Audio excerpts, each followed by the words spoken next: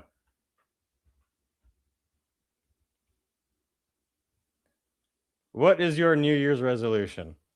Like I said earlier, do the same things I'm doing, but just try to do them better, more productive things more often. Make good decisions. Don't join shitty bands with abusive people in them.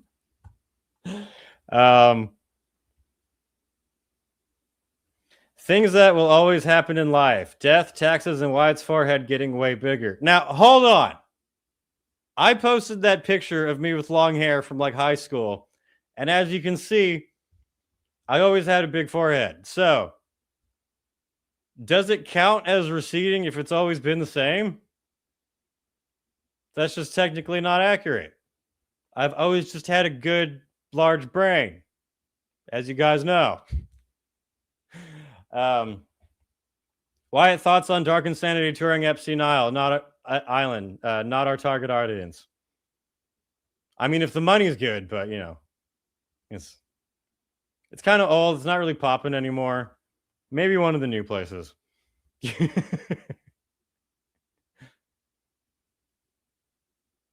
Your biggest shit sandwich album of 2025.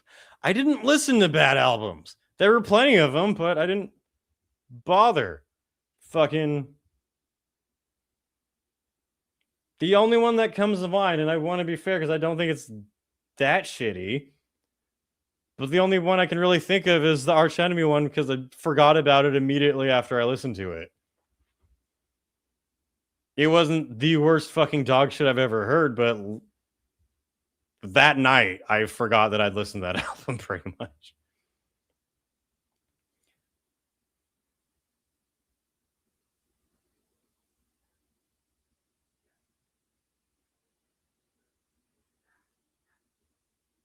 Hang on, catching up with more comments here. I don't know if there's that much more to cover.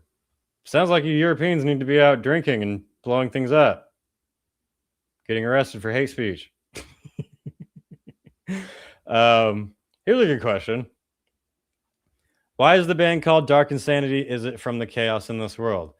I mean, you could like kind of put that on there, but not really.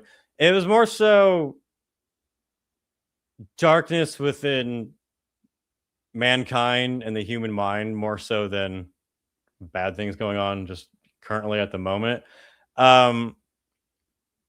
When I was practicing vocals and going from sounding like shit to trying to get okay, I would practice some At the Gate songs, I would practice some Amon Amarth songs, and I'd practice some Arch Enemy songs.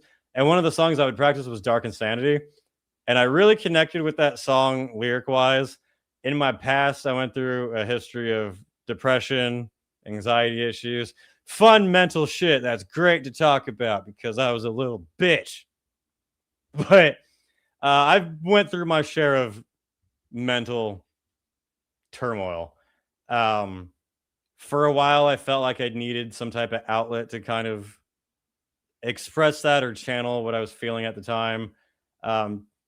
Definitely less so now. Like, I feel like that's more so something in the past, but I still kept my mindset of wanting to talk about those type of things. I like when metal lyrics are intelligent and actually deep, not just like this thing is bad because it's bad. Brr. So like lyrical styles from bands like At the Gates is really inspiring to me.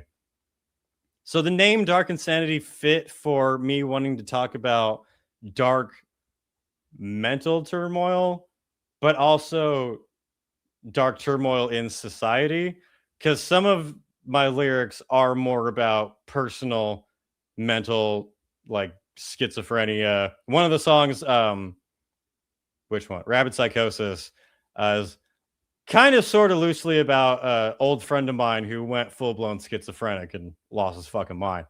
Kind of trying to paint it from his perspective a little bit. I'd say a lot of my songs kind of have a surface level inspiration and then a deeper inspiration. Like, greatest example, our song The Morbid Shadow. There's darkness in my mind. It's not a phase bomb. Our lyrics are not like that. They're a little bit more complex. I'm sad, man. That's not the fucking lyrics, but like Fractured Perception. That song is about feeling you're splitting from reality, and suddenly you're not aware what's really real, what's not, and what the actual mental anguish of that is. Not like, oh, I'm crazy and I'm gonna stab you. But our song The Order, which is one of my personal favorite ones, is about how humans will conform and turn on each other over fear. Very fitting. Obviously that's about a deeper thing than I'm sad. Our song Rot, that we haven't recorded yet, is about the rot encompassing society and how society in the world isn't really based on morals and good anymore. It's just a cesspit of leeches eating each other. But then, like I was saying, our song, The Morbid Shadow, that's on the EP that you can check out right now. What was I trying to remember? It's been a minute. It's about basically The Morbid Shadow is kind of the dark cloud of depression, but it's about your mind getting trapped in that and you only seeing things from such a negative, stained place where you feel everything as is being morphed into a morbid, grotesque depiction of what it actually is. But the other surface level inspiration for that song was the Tower of Barad-dûr from Lord of the Rings, the Eye of Sauron. So, oh wait, no, it wasn't. It was Minas Morgul. Yeah, it's about Minas Morgul because it was the kingdom of men where they were there and they all got corrupted and turned evil and crazy and shit. So that was my inspiration for making the song, but the lyrics are not Middle Earth, Lord of the Rings, spooky, woo. But that was kind of the basis for me creating the lyrics for it. I'll get the Dark Insanity button.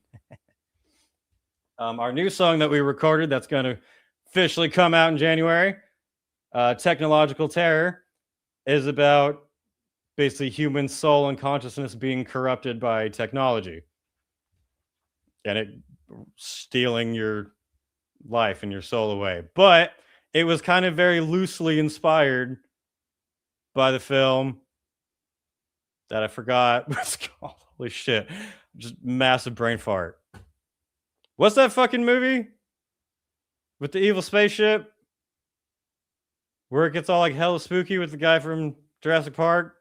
I cannot believe I'm blanking on this. As soon as someone says it, I'm going to be like, holy shit, I'm fucking retarded. I got the idea from that movie, but the lyrics are not. This movie was Event Horizon. I am a fucking idiot. That's exactly what it is.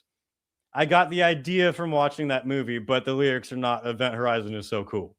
It might be a good video to do, is actually reading off my lyrics and explaining them. So yeah, I will get an inspiration from something I would describe as surface level, but then I try to dig in deeper than that and not just make it ooga booga scary fictional thing. At the Gates influence an old friend with schizophrenia. New album, new song coming. Sounds cool. Yeah. Pretty much. I think At the Gates lyrics are really close to what I try to kind of form my lyrics around. If you have gone so crazy that you forget you were in a dark life, it reminds me of the last scene between Junior and Tony in The Sopranos. Yep, The Morbid Shadow is about The Sopranos. You can say it like that.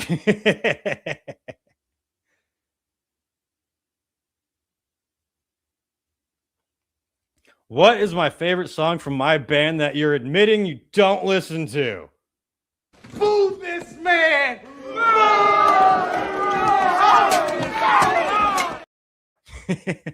I mean, I like all of our songs. There's none of our songs that I don't like. We don't have that many songs, so hopefully I don't dislike any of them. But Technological Terror is a banger. I can't wait to release that song for you guys. I love her song Rot. That's a really heavy headbanging one. Fractured Perception for me, because it was the first one we put together. It's the intro I use for this. It's the one where we play it live. Some people know it. Those ones stand out to me. The Order, because I resonate with those lyrics a lot, obviously, since I wrote them. And people suck. All of our songs.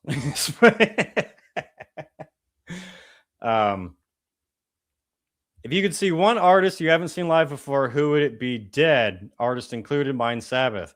I don't want to see anyone dead. That would be weird. Like, I would love to see Jimi Hendrix, but if it's his decomposing corpse, that'd be weird. Could I see them alive? I never saw Dio's solo band live. I saw Dio with Sabbath, but I didn't see Dio solo. I never saw Typo Negative. That's a good one to put on there that I definitely would have liked to have seen. Is Little Richard still alive? If he's dead, then definitely Little Richard. If he's still alive, then still Little Richard, because he's almost dead. But Little Richard was the greatest, most awesome motherfucker ever. Terminator was Metal Days at some point. Oh, I have a whole video series on that you should go check out if you need some content. But in some ways, sort of. Metal Days was a shit festival run by a con artist. Terminator is a good, awesome festival run by real fans that takes place where Metal Days used to be. Little Richard passed in 2020. Little Richard is who I want to see. If I could go back to when he was coked the fuck out with the hair and the drag and everything, that's hell yeah. Love Little Richard.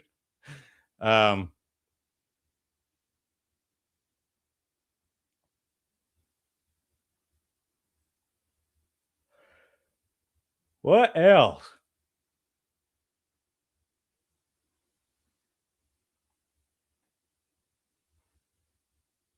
Rocket's just chilling now.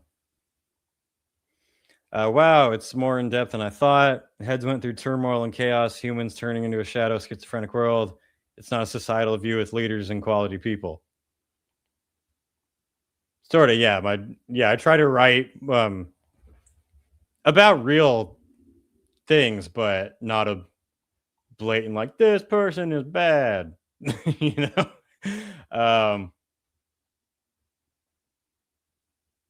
If you could be part of any band in history, what would you be a part of, not including a current band? Damn.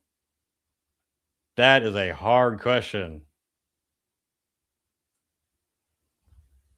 Fuck, I'd have to really think. Something fun. Something really entertaining and fun would be my answer. Like, this is not like my serious answer, but I always used to joke. You know who has the greatest job in metal, or possibly the world? Clown from Slipknot. Because he just wears a mask and bangs on trash cans with a baseball can. You get to tour the world, be on stages in front of thousands of people, have no musical talent, and still make a ton of money, have a great time. So that's my joke answer. I would be one of the keg players in Slipknot, so I could make a bunch of money without having to actually do anything. You know you want to say Guar. I was thinking Guar and Rammstein were some of the top two I was thinking about.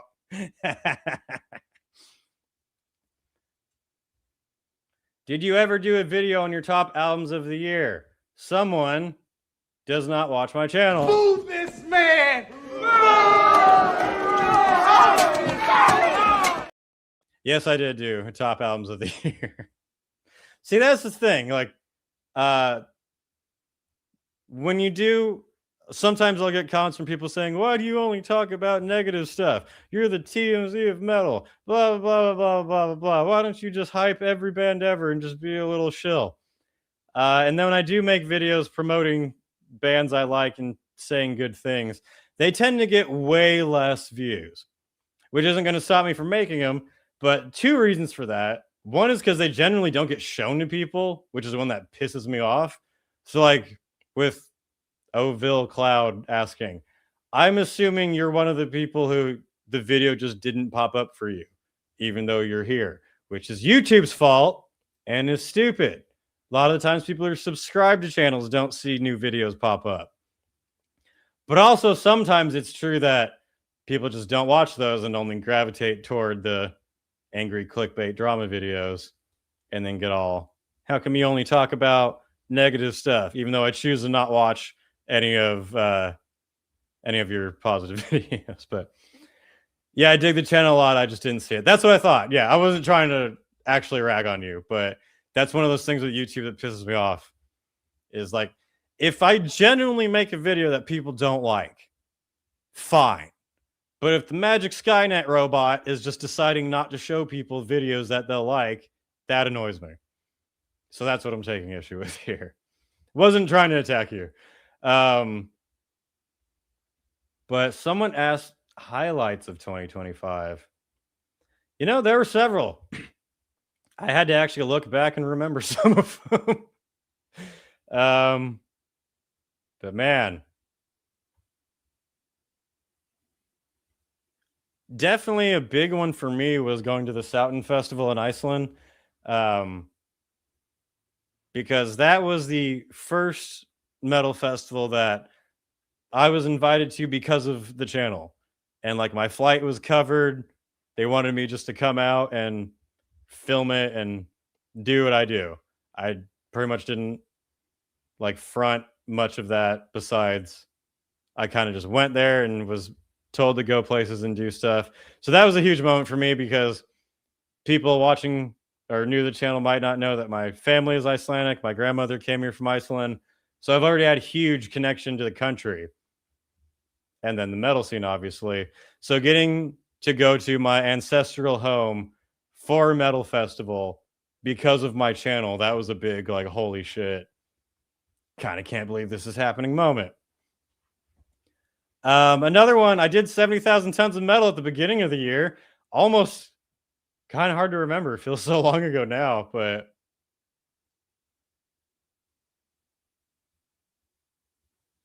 I was making sure I didn't miss any stuff up here. Yeah, doing 70,000 tons again was great. It's weird. I'm having a hard time remembering it. It was literally the first thing I did. But I remember having a fun time. It was awesome. Stuff happened. I saw Majestica play their Christmas song on a cruise ship in the Caribbean in February. That was hilarious. What else did I do? Other things. The channel got really huge. That was really cool to me. When I'd go to festivals and shows, more often now I have people come up and recognize me. And when I talk about the channel, that is still trippy to me. It's always like, it's really cool and appreciated. But every time I'm like, whoa, like, you actually watch the channel? Because it's always, seeing the numbers on here is awesome. You know, it's exciting to see the numbers go up. It's completely different to actually meet you guys in person. It makes it a lot more real. Back to the beginning, obviously before Ozzy passed away, was a really great time. The live stream for that was a really good time. Way more successful than I thought it would be. The comments for that were great too. A lot of those are going to show up on the dumbest comments of the year video. But man, yeah. And my band, Dark Insanity, just still doing shows with them. We did the Bleed for the Cause, the metal wrestling show. That was a lot of fun. We all had a lot of good time. We all had a really good time at Bleed for the Cause, despite Rip for Shreds being there.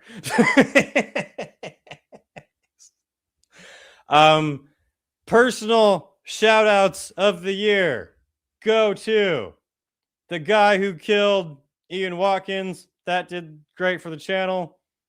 Dogma, that did great for the channel. Danny Filth, that little midget, did great for the channel.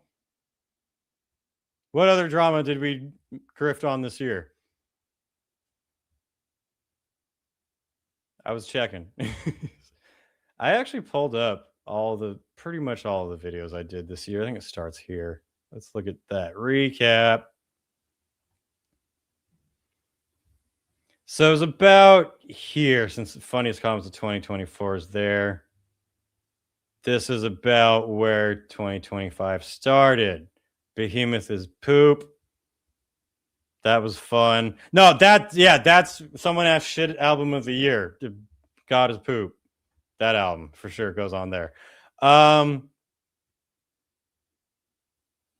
This was a hilarious story. Remember that? The guys who watched the channel since the beginning of the month. Do you guys remember when that band canceled the festival because they were afraid of Trump?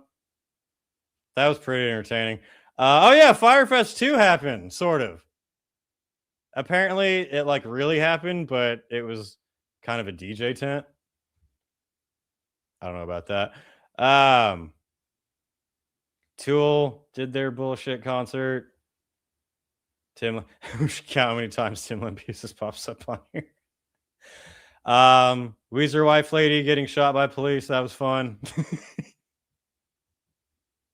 What a terrible thing to say. Unhinged comment. That will obviously be mentioned in the dumbest comment video, but since it has its own 16-minute video, I'm not going to recap the whole thing. But that guy was entertaining for a bit. You know what I realized going back through this whole looking at my channel over the last year? I didn't go to that many metal shows, actually. Which is weird because I went to Iceland. I went to 70,000 Tons. I saw a bunch of bands, but it was at festivals. I actually did not go to that many like alone headlining shows. I went to Judas Priest and Alice Cooper, which is fairly recently. I went to more. What other tours happened? Happy New Year from Europe, says Stormir. Hell yeah. Shout out to all the future people. You guys are rad. Will you ever visit Bosnia and Croatia? Fuck yeah, of course. Happy New Year from Bosnia. Happy New Year. That is cool. Yeah, I would love to visit, but I want to visit every country that will take us. Someone asked, you did go on 70,000 Tons last year. Yes, I did. Did anyone go to the Miami pre-show? What was your favorite band there? Metallica Tribute was fun. I tried it. The pre-show for 70,000 Tons is always fun. It's, what? Never like amazing bands, but just a good time. It's mostly for all the travelers to get together and have fun and re-catch up with old friends you haven't seen in a while. So it kind of does, like, it's usually a cover band and then a couple of smaller bands. I wanted to play it. I think Dark Insanity playing that would be cool. But it's a good time. Some people go to that even if they're not going on the cruise just because, yeah. If you're going on the cruise or if you're in the Miami area, I recommend going to that pre-party. By the way, I was looking at my page here. I noticed in the corner, there's some subscriptions on here I haven't taken off. That was funny. What was really cool about me for this year with the channel was just how much it grew, getting to meet people from the channel or from doing the channel. Like a YouTuber I was a fan of, Gun Drummer. Now we're bros. Like we text each other just saying what's up and talking about YouTube stuff. So much that I use them in a clip here.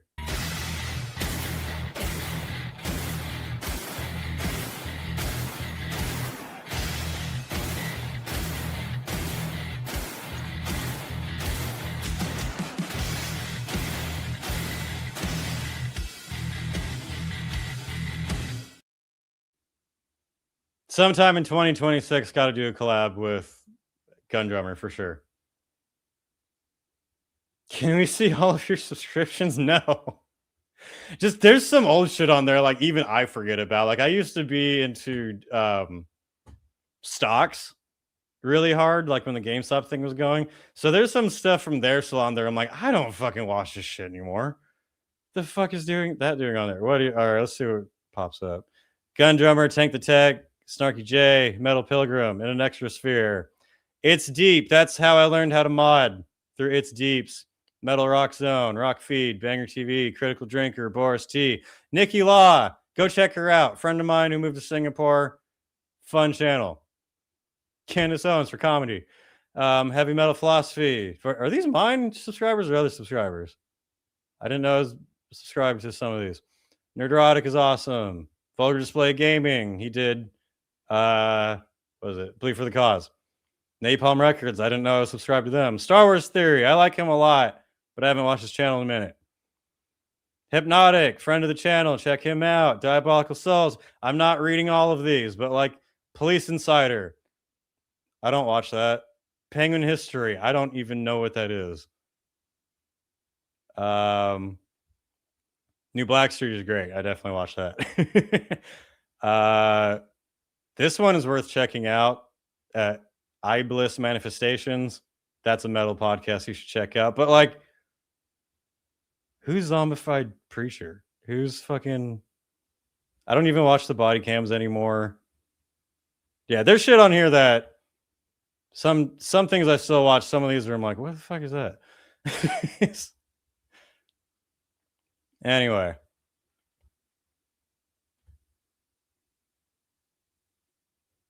See, people laughing at Candace Owens. She's like, everyone says some things that are true and some things that are not.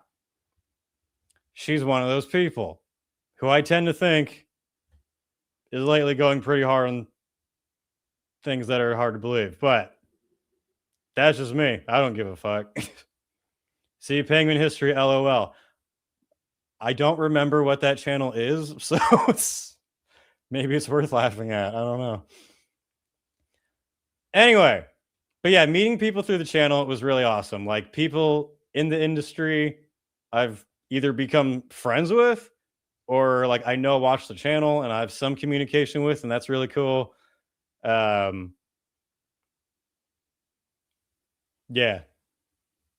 That's what I had to say. What a year it has been. Release the Filth Files. Looking forward to that drama continuing. Yeah. 2025 was a year. It was a year of things happening for fun and bad stuff. Losing Ozzy and Ace was kind of shit. Not a big, strong...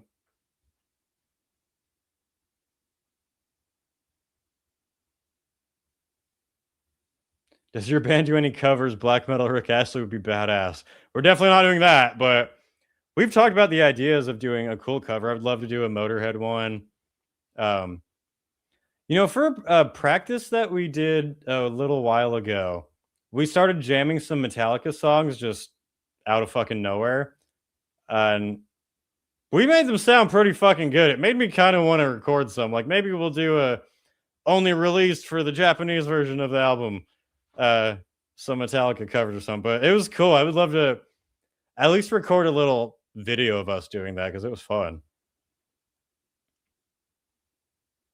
Something stupid with Dom said something stupid. He said the saddest thing that happened was Rob Dukes rejoining Exodus. Disagree. Bro eats the mic like a 5-course steak dinner. I like Rob Dukes a lot. I was stoked he came back. I'm strongly disagree. I'm going to write an angry worded letter.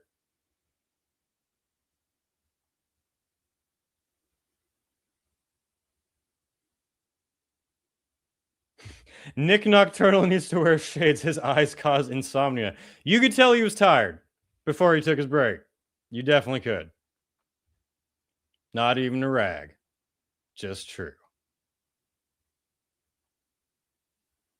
This year went by so freaking fast. That is what it felt like for me. That's the craziest part is every time I felt like, oh, it actually feels like it's summertime or spring or whatever, it was the next season and now it's gone. And now I'm old. I swear tomorrow I'm going to be 86 and die. That's how time works.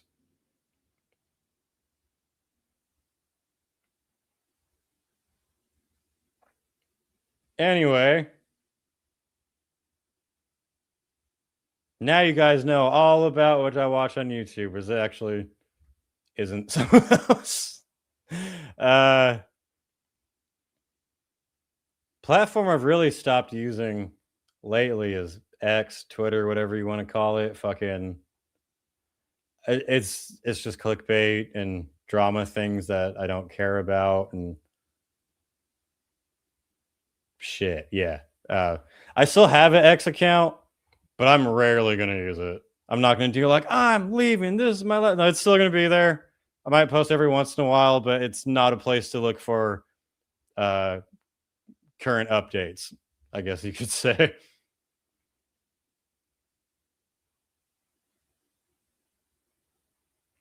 Sophia says the worst thing that happened this year for me was losing my aunt at the end of May.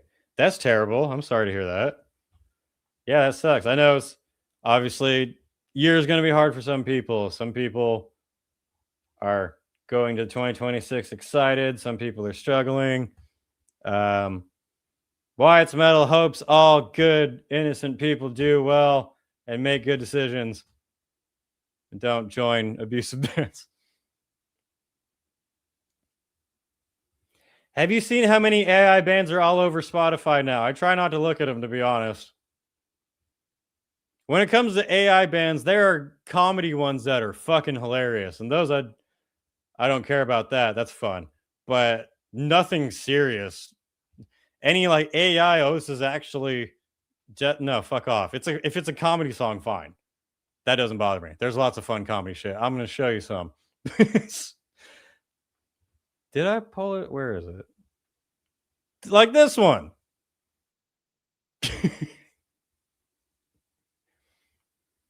This is gonna get me kicked off of YouTube. Oh wait, no, this one was. Now we'll do this. Here's an AI metal song. I'll let you form your own opinion over.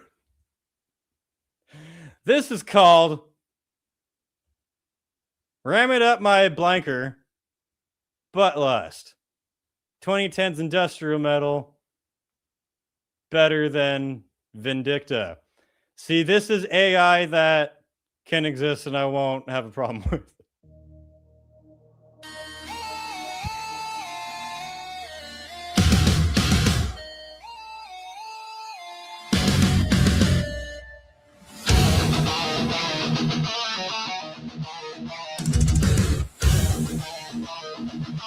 If this sounds better than your real band, you need to try harder.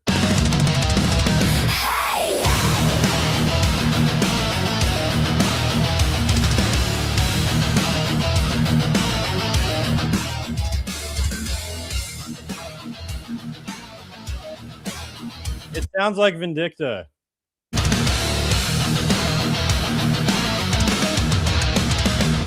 Shove it past my sphincter real slow. Give in to me, let the juices flow. Happy New Year, kids. On my rectum, gasping for air. That's how I know you care.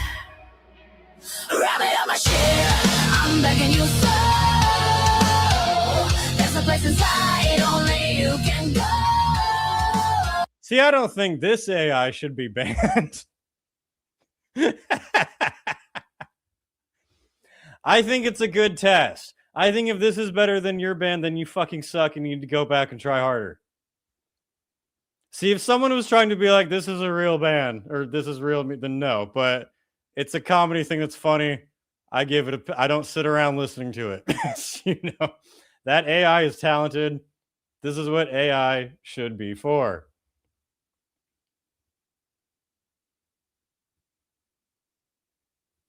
What the actual fuck is... It's art. It's art, sir. How dare you? Let me pull up... It's not a metal one, but I do... Let me play you guys an AI song that's fucking hilarious. That I actually do. This one actually showed up on my Spotify because I've been playing it a lot. This one's not metal, but tell me this is not the best song you've heard this year. Or the best song you heard from your grandparents heard back in the 50s. This is AI. We're not crediting it for being good. We're crediting it for being funny. Tripping fat kids at the YMCA. This is what your grandparents used to make out to.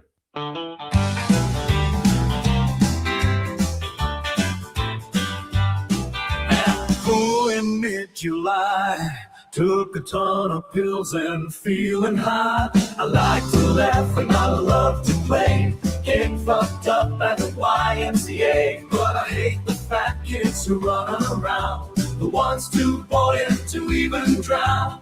Good for me, The though chorus is the best I part. move that only whale-ass kids will disapprove.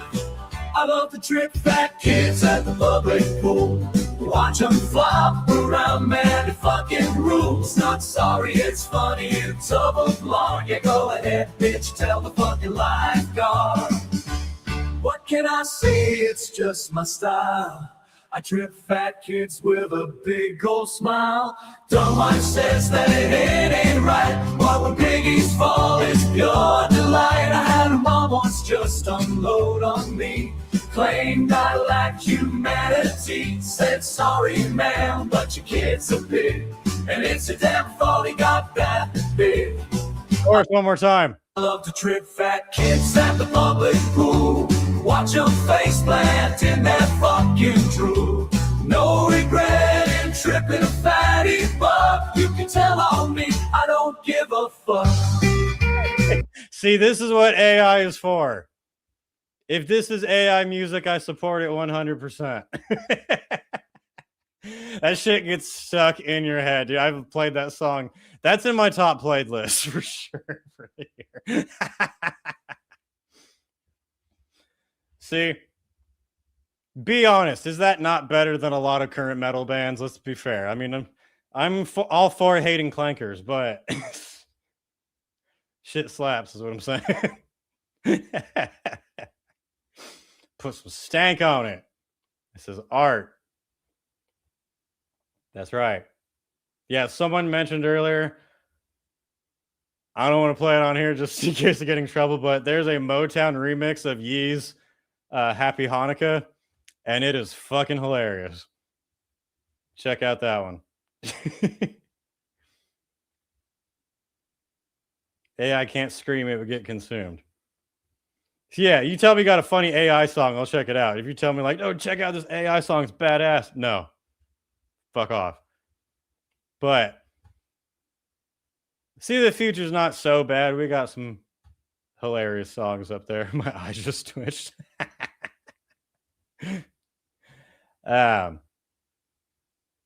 Anything else? Not so much. It sounds like it's already the new year for some people watching. Us in California, we're catching up. Ooh, I wonder if actually, since I mentioned it really quick. Shout out to everyone who's going to spend New Year's in the drunk tank.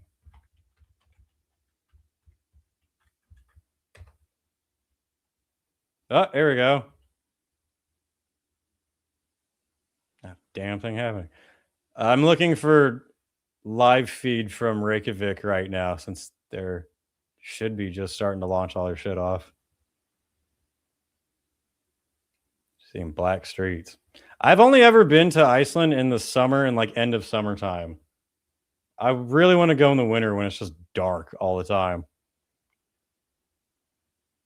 Yeah. This video is not showing shit.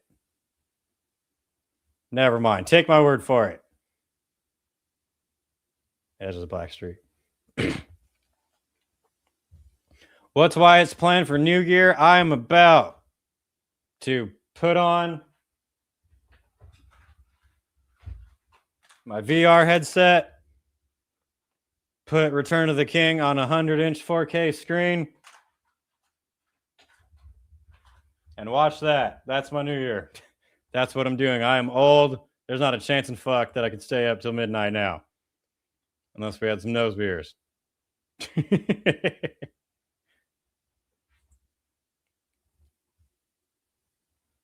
Wyatt's Metal Bjork collab. Hell yeah. Iceland represent. Bjork needs to perform at the Southern Fest. That would be fun. Anyway, I think that is pretty much everything I've had to cover on this final episode for the year 2025. I'm some of the last people surviving 2025. Shout out to everybody in the future. I'll be there soon. It will be a good year. We're going to make good decisions. That's the theme for this podcast. How old are you, Wyatt? As old as the seas.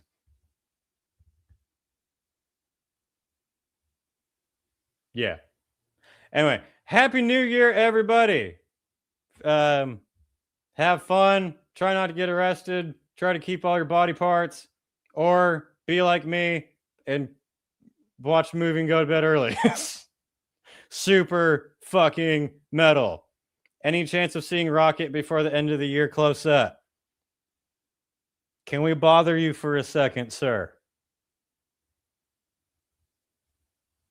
Since you guys asked so nicely, I think he'll have to say the final word. Rocket. Come here. People want to see me. Come on. Yeah. Come on. Yeah. You wake me up all the time. You can stand up to say goodbye to your fans. I feel like I'm not standing on your chest yelling at you for food. Rocket says, everyone make bad decisions. Get arrested. Whoever loses the most fingers wins. Only listen to bootleg black metal. He hates all of you. He says, I'm running out of funny things to say. Happy New Year from Wyatt's Metal and Rocket. We will see you next year with awesome stuff. What outro should we do before we leave? We already done Norm a couple times. How do we go? Oh, you know what? It's fair. There's fireworks tonight. Happy New Year. Make good decisions. See y'all later.